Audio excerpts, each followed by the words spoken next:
Magandang araw po mga kaibigan. Itong November ay sobrang special para sa pamilya namin dahil birthday month ni Jiro at Reyna Jess. Ang birthday ni Jiro ay sa November 7, si Jess naman sa November 29. Itong weekend na to, mag-out of town kami at magpa-fishing kami sa Corpus Christi, Texas. Mga 2.5 hours on drive, San Antonio to Corpus Christi. Mag-hotel lang kami, isang gabi lang. Tapos, babalik kami bukas ng hapon. Pero magpa-fish kami mamayang gabi. Tapos, bukas ng umaga. Tulog ang dalawa. Kaka-start lang namin, mga 30 minutes at tulog sila. Sana madami naman mahuli. Sana. Sabi ni Jiro, huli daw siya ng shark. Oh, excited talaga si Jiro mag-fishing. Ito ata first time ni Jiro, no? Sabi ni Jiro mag-fish. First time ni mag-fishing. Mag-update tayo mamaya pag mas malapit na tayo sa Corpus Christi.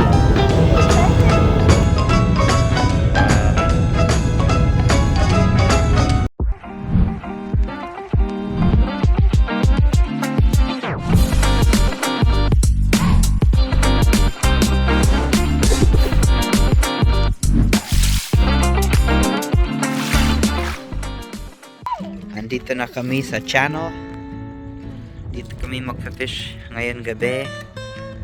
Kukunti lang ang mga tao ngayon.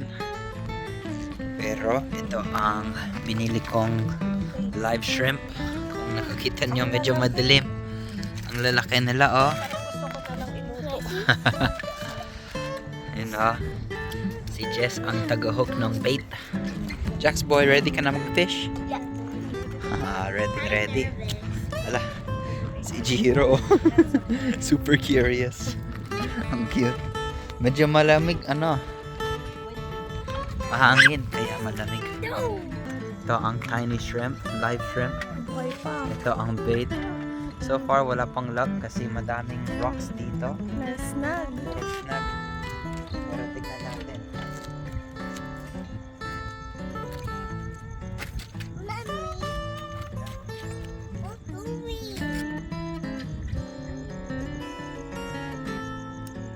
You got a plastic bag. Akala ko fish. Plastic. Ayan. Ayan, super dalim na. Wala pa kami nakuha. Trying hard lang kami. Nanonood lang yung mga bata. Nagba-break lang sila dyan. Yun, oh. Ano yan, Jess? May nakuha ka? Gaanong kalaki yan?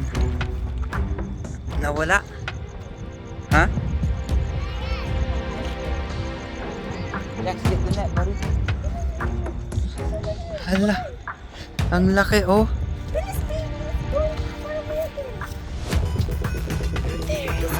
Wow, ang laki, oh.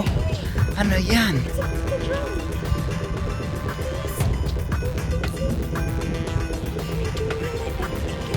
Pagod na, oh. Yan, oh.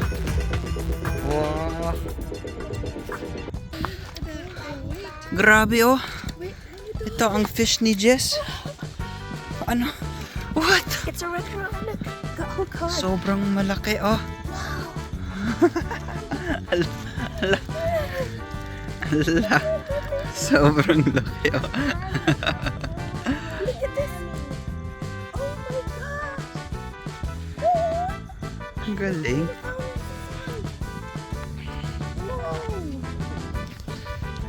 Wow. Ayun, may nahuli si Jax na maliit. Itong maliit na panfish ang tawag dito. Croaker ata yan, ha? Gawin nating bait na lang para may mas malaki pa. Andito na kami sa hotel, kakaligo lang namin lahat. Super successful ang night fishing namin sa channel. Nakita na naman ang laki yung nakuha ni Jess. 27-inch red fish or red drum ang tawag doon. Pero bukas, kagising kami ng maaga para mag-fishing sa pier. Kaya matutulog muna kami. Good night! Do, do, do. Umaga na dito sa Corpus Christi, Texas. Kumain na kami ng breakfast, nag-check out na din sa hotel. Nagmamadali kami mag-gising. Kasi na-late na kami nag-gising. Supposed to be mag-fish na sunrise. Anong oras na? Okay lang yan.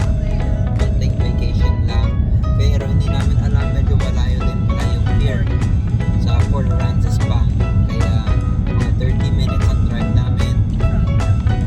Diretso na kami sa pier. And doon na kami mag-fishing. Kaya sa madaming fish na yan. No? Kahit dalawa pa sana. Dalawa pa lang. Dalawa pa. Sa akin lang eh. Dalawa pa tayo. Morning! Where you going? Good morning, baby. Where you going? Fishing. Sobrang maganda yung weather dito. Perfect na perfect mag-fishing. Hindi mainit, hindi malamig. Andito na kami sa Port Aransas Horace Caldwell Pier. Ayun o, ang laki ng pier na to.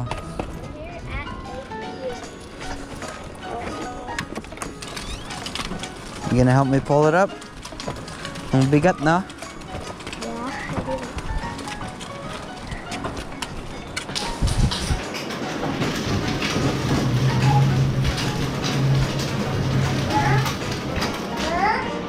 Hi there.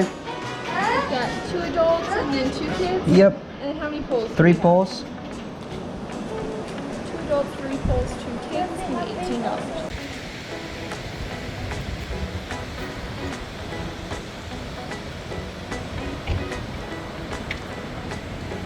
Grabe ah.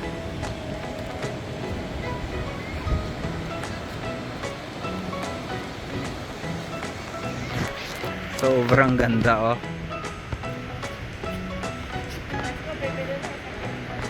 Okay.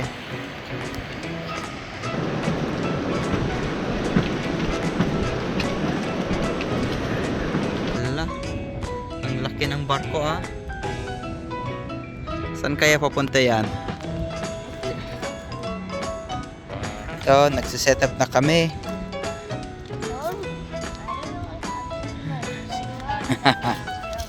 I'll fix it for you, buddy. Don't worry.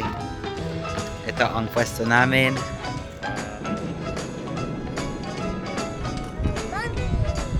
Okay. Yan yung first pole natin. Pwede na. Hayaan lang natin dyan. Ayan, ito ang pole ni Jax. Reel it in, buddy. Reel the other way, Ganyan. I think you have a little catfish or something. Tingnan natin. Ah, nawala. See? Ah, wala na. It's okay. Nawala.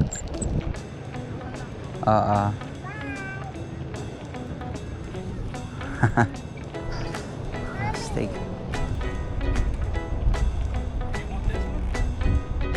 You're not gonna keep it? Oh, yeah. Appreciate it, man. Yes, sir. I just gave the other guy Oh, a big old sting. I saw that. That was a good catch.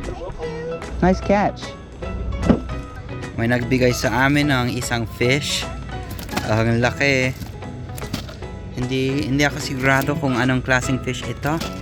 Pero masarap yan kainin. Ang galing ha. Binigay lang niya. Sabi niya hindi niya kakainin. Hapon na dito sa pier. Wala pa kaming nakuha. No luck. Mga ilang oras na, 3.5 hours na kami nagpa-fish.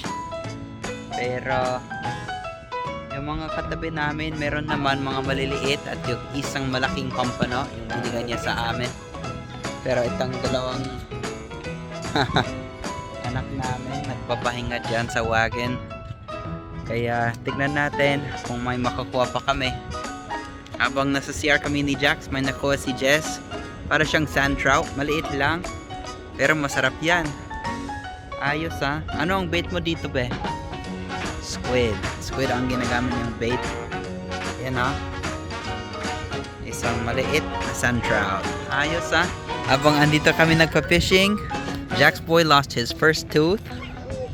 Ayos ha. Wina-wiggle-wiggle niya at nag-pop out na. First tooth ni Jax boy.